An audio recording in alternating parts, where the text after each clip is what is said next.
Hello everybody, I hope you're well. I most certainly am not well. I am absolutely full of cold. You may notice that my eyes look very puffy. I have caught the dreaded lurgate. It's not COVID, but it's something cold and flu-like. So I wouldn't normally be doing a video, but Wolf Hall, The Mirror and the Light is coming out soon. And so I wanted to do a little trailer reaction. Now, I've got a plan for this content for the Wolf Hall series 2, and basically I want to do a reaction video now to react to the trailer, talk about my expectations and what I hope are going to happen in the show, and then I'm going to do a little follow-up which talks about the season, once the season is out, once I've watched the season, and also talk about the first season, Wolf Hall itself. And I also want to talk about the books because I have never read the books. I have tried multiple times to read Wolf Hall and I find it too difficult to read. So I want to talk about literature and accessibility to literature and the fact that different people, depending on their reading level, their interest in a particular topic, may or may not find it quite difficult to access some books based on the language or the style that it's been written in. So I kind of want to talk about that a little bit more in the second part, the second video in this kind of little mini series, just because I think it's really interesting to discuss books that are adapted and how different formats of that book or that story will be accessible to some audiences versus others. So Wolf Hall, The Mirror and the Light is the second part in terms of adaptations around the Wolf Hall trilogy of Hilary Mantel books, but The Mirror and the Light is actually the third book in the series. The first book was just called Wolf Hall, the second one was called Bring Up the Bodies, the third one is called The Mirror and the Light, and they're all centred around the Tudor court. Now the BBC has released a synopsis for the second part, the Mirror and the Light part of the show, so I'll read that out for you now. It reads, May 1536, Anne Boleyn, Henry's second wife, is dead. As the axe drops, Thomas Cromwell emerges from the bloodbath to continue his climb to power and wealth, while his formidable master, Henry, settles to short-lived happiness with his third queen, Jane Seymour. Cromwell, a man with only his wits to rely on, has no great family to back him and no private army. Navigating the moral complexities that accompany the exercise of power in this brutal and bloody time, Cromwell is caught between his desire to do what is right and his instinct to survive. But in the wake of Henry VIII having executed his queen, no one is safe. Despite rebellion at home, traitors plotting abroad, and the threat of invasion testing Henry's regime to breaking point, Cromwell's robust imagination sees a new country in the mirror of the future. All of England lies at his feet, ripe for innovation and religious reform. But as the fortune's wheel turns, Cromwell's enemies are gathering in the shadows.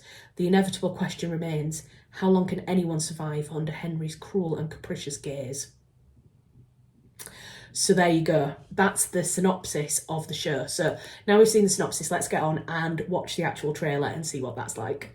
You have few friends, Cromwell. They don't know how to deal with you. When negotiation and compromise fail, and your only course is to destroy your enemy. My own daughter defies me. Before they wake in the morning, always you with the bad news. Have the axe in your hand. So great. Is that it? Is that all we get? That's all we get. Boo. Boo for short trailers. Okay, let's go back to the beginning and let's rewatch again, and I'll pause and we'll have a little chat at some things. You have few friends, Cromwell. I just think he's absolutely fantastic. I just think Mark Rylance is absolutely brilliant. I know that loads of people wanted Mark Rylance to be Matthew Shardlake, and I can see exactly where they're coming from. He is such a Shardlake type character, but he was just too old to play Matthew Shardlake. Matthew Shardlake's supposed to be like kind of early 30s, and Mark Rylance, I believe, is in his 60s. So yeah, but he's just fantastic. I mean, he's born to play Cromwell. He really is. It's such a fantastic role for him. And he was so great in the first series as well. Yeah, to say that the first series came out in 2015, I think that, you know, we're nearly 10 years on from that, and yet it still looks so similar. It still looks so familiar, and that's really rare for a show that's got that big a gap between the first series and the next, or one part to the next part. So yeah, just want to notice very quickly that there's some beautiful black work on his shirt here. This was very, very common in the Tudor period. It's just a beautiful nod to really, really strong costume work. They don't know how to deal with it. I absolutely love Damien Lewis, that's his name, Damien Lewis. He again was born to play Henry VIII. I just think he's such a fantastic Henry VIII. And just the setting here, all of the individual items in the room, the candles, which are obviously handmade beeswax candles, and the hangings, just, I know I'm just going to be going absolutely mad for the settings and the scenery in this. When negotiation and compromise fail. I like her as well. Let's just go back a second. I think it'll be Jane Seymour, won't it, that we're moving on to? Yeah, Kate Phillips, I love her as well. I think she's great. I've seen her in a few different things.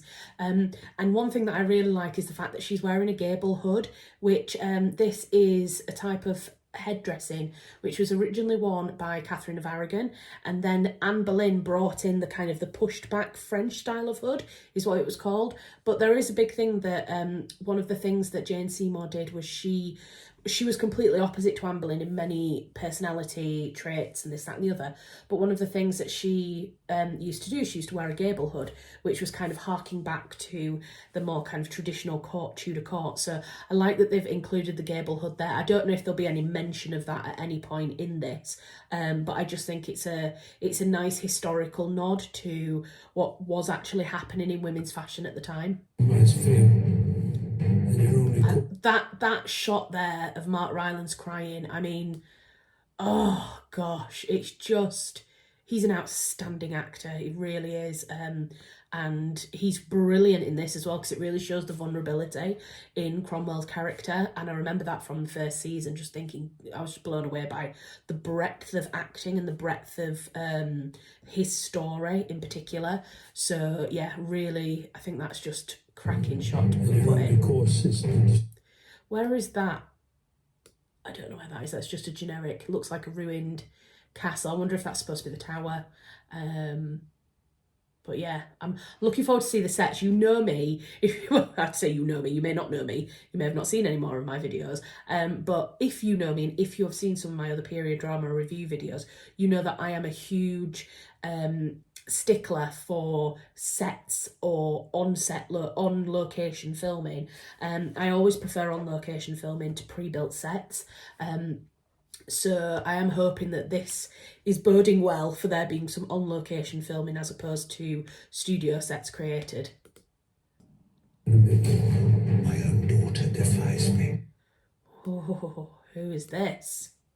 Okay, can't see the name of this actor on IMDb, so I don't know who they are. I'm assuming she is the Princess Elizabeth, but because she's got red hair, but I don't know for sure who that is.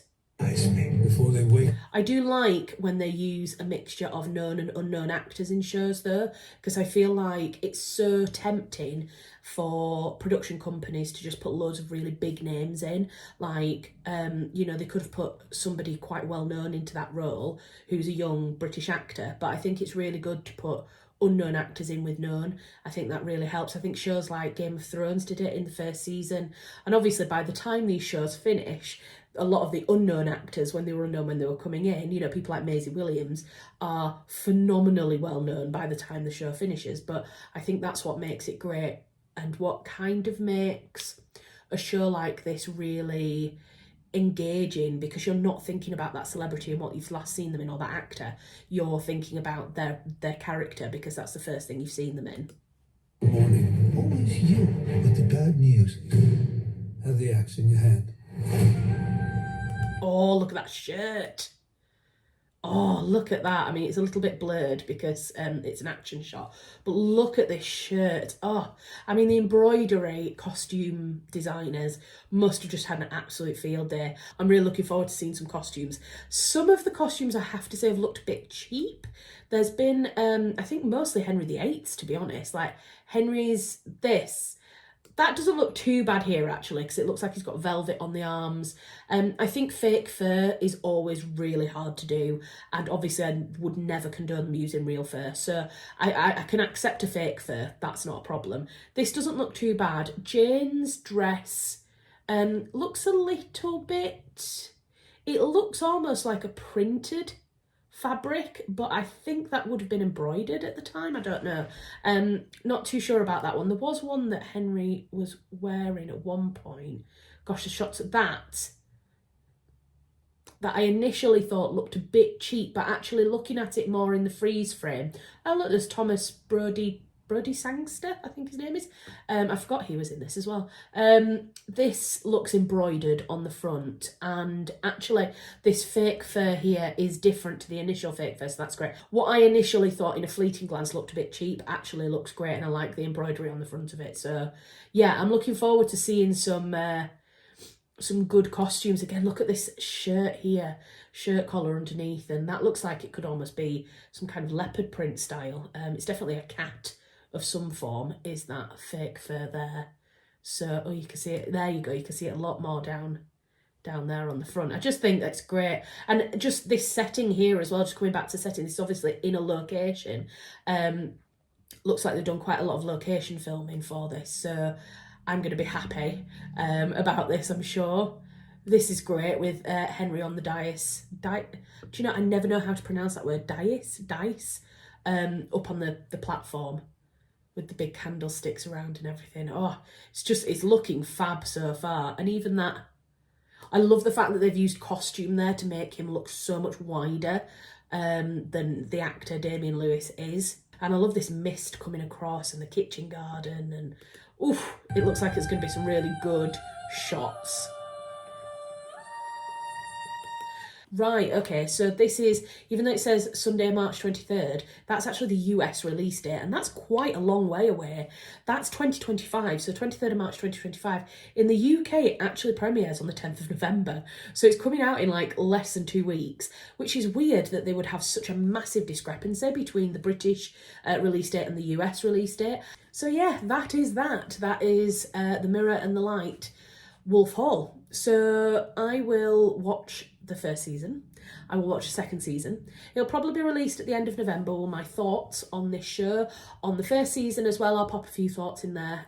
Not too many, because obviously this is primarily the Mirror and the Light review. And then we'll talk about the books and the comparison between the show and the books and accessibility and readability. So thank you very much for putting up with this very poorly face. Hopefully you've been watching the trailer more than you've been looking at me. But yes, I just wanted to do this little bonus video, because when new period drama trailers drop, I drop everything and go and review them. So yes, hope you've enjoyed this. Subscribe if you are not already subscribed and you want to see me react to this. You'll get a notification then when I do publish this video. And yeah, thank you very much. I'll see you soon. Bye.